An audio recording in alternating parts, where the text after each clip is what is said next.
और क्यों आपको धमकियाँ दी जा रही हैं? ऐसा है, सबसे पहले तो मीडिया बंधुओं का बहुत बहुत धन्यवाद। आप लोग समय समय पर मेरी बात को जनमानस तक पहुंचाने का काम करते हैं। पिछले 3 वर्ष पहले जौनसार बावर में 700 बीघा ज़मीन वन गुजरों ने कब्जाने का मामले सामने आया था, जो बंदोबस्त में इन्होंने फर्जी तरीके से अपने नाम लगा दिया था, जिसमें देहरादून के कुछ मुस्लिम संगठनों द्वारा मुझे जान से मारने की धमकी दी थी। तत्पश्चात ये ट्रेंड चलता रहा। विकास नगर के अंदर छेड़छाड़ हो, घटना हो, जब भी हम खड़े होते हैं तो यही काम ये लोग करने का काम करते हैं। अभी हाल ही में पिछले 8-10 दिन पहले विकास नगर में रेडी ठेली पटरी हटाई गई तथा 200 से अधिक रेडी ठेली पटरी वाले विकास नगर में आ गए थे, जो आम जनमानस के लिए आने जाने के लिए दिक्कत हो रही थी। हमने आवाज़ उठाई। एक लड़के की आंख फोड़ दी गई थी, खाटवा निवासी नीटू लड़के की आंख फोड़ दी गई थी, जिसके बाद समस्त जनमानस ने नगर पालिका का घेराव किया और नगर पालिका का घेराव करने के बाद नगर पालिका ने बड़ी कार्रवाई करी और 200 से अधिक ठेलियों को जब्त करने का काम किया। 5 दिन तक ठेलियाँ बंद रही। 5 दिन तक ठेलियाँ बंद रही और बंद होने के बाद मार्केट में बिल्कुल छिड़ रही। दिक्कत इस बात की है कि जब 80 लाइसेंस दिए गए थे तो 80 में से भी करीब 50 लाइसेंस बाहर के लोगों के थे, जो कि बिना वेरिफिकेशन के दे रखे थे। तो बाज़ार में आपने देखा हो 20-30 ठेलियाँ ही लग रही थी।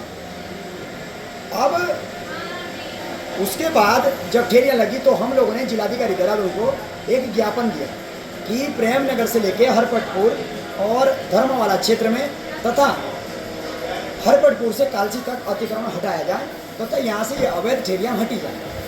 इसी के बाद कुछ लोग क्षेत्र में बार बार ये ठेलियाँ लगा रहे थे। हमने हटवाने का काम किया। हमने कहा प्रशासन को कि हटाएं। जब इनके खिलाफ इनको 10-10 हज़ार के चालान में कुछ हुए तो कल ये विधिवत तरीके से पूरे क्षेत्र के लोग, क्षेत्र के बस विशेष समुदाय के लोग आके चौकी डाकपत्र में झूठी तहरीर देते हैं कि 3 तारीख को इन्होंने हमें धमकाया, जबकि 3 तारीख को आप सभी को पता है कि विकास में वो मामला था। माननीय प्रबोधानंद महाराज जी मेरे साथ में मेरे घर पर थे और मैं कहीं गया भी नहीं। यदि सबूत के आधार पर ये लोग बात करें तो जांच करें पुलिस और मुझे जेल भेज दें, लेकिन यदि बिना झूठी एफआईआर दे रहे हैं, झूठी तहरीरें दे रहे हैं, तो झूठी एफआईआर दर्ज करवाने के पक्ष में इन लोगों के विरुद्ध मुकदमा दर्ज हो और विधिवत तरीके से इनको जेल भेजा जाए। जिस तरीके से गिरोह बनाकर ये चौकी के अंदर आ रहे हैं, तत्काल प्रभाव से इनको इनके फनों को कुचला जाए। और मैं जौनसार बावर के जनमानस से भी निवेदन करता हूँ, आज ये लोग मुझे जान से मारने की धमकियाँ दे रहे हैं। ये लोग पुलिस को कह रहे हैं कि आप लिखित दे दो, हम इसका कुत्ता बना दें। तो ध्यान और कान खोल के सुन लें कि आप लोगों की ये चेतावनी सभी लोगों ने सुनी है। और जौनसार बावर अब क्या करेगा, ये जौनसार बावर देखेगा। पहाड़ क्या करेगा, नैनबाग क्या करेगा, बड़कोट क्या करेगा, उत्तरकाशी क्या करेगा, क्षेत्र के लोग क्या करेंगे, ये लोग देखें।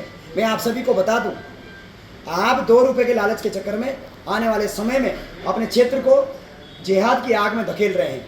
इसलिए समय के साथ में पुलिस का सहयोग लेकर अवैध तरीके से जो बाहर से आए हुए घुसपैठी इनको बंद करें और इनके ऊपर मुकदमे दर्ज करवाएं। इनको जो है तत्काल प्रभाव से पुलिस से नज़रबंद करवाएं और यदि आपराधिक किस्म के लोग बाहर से आ रहे हैं इनको खदेड़ने का काम करें। हाँ, एक बात और, राष्ट्रीय राजमार्ग किसी के बाप की जागीर नहीं है, वो राष्ट्रीय राजमार्ग के राष्ट्रीय धरोहर है। इसमें अवैध तरीके से ठेली लगाना, अवैध तरीके से गाड़ियाँ खड़ी करना या व्यापार करना कानूनी जुर्म है, वो चाहे हिंदू हो, मुस्लिम हो, सिख हो, ईसाई हो। इसलिए ये कतई हम उन्हें नहीं देंगे और एक बार नहीं, रोको टोको अभियान के तहत 50 बार रोकेंगे स्थानीय लोग। और रही बात एक जो बुलाकी वाला क्षेत्र का कोई आदमी था, वो हमारे क्षेत्र में अवैध गतिविधियां कर रहा है, अवैध तरीके से महिलाओं को ताकने झाँकने के काम कर रहे हैं ये लोग।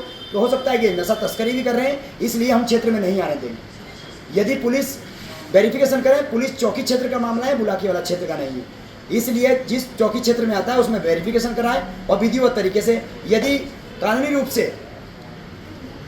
कोई आता है तो स्वागत, और यदि इस तरीके से घुसपैठ करेगा तो हम लोग रोको टोको अभियान के तहत हम लोग बिल्कुल भी बर्दाश्त नहीं करेंगे। और क्षेत्र में रेडी ठेली पटरी वालों को पीछे भी महापंचायत थी, बंद करवाया गया है। दोबारा कोई आएगा तो अपनी जिम्मेदारी से आए। जय हिंद, जय भारत, जय उत्तराखंड।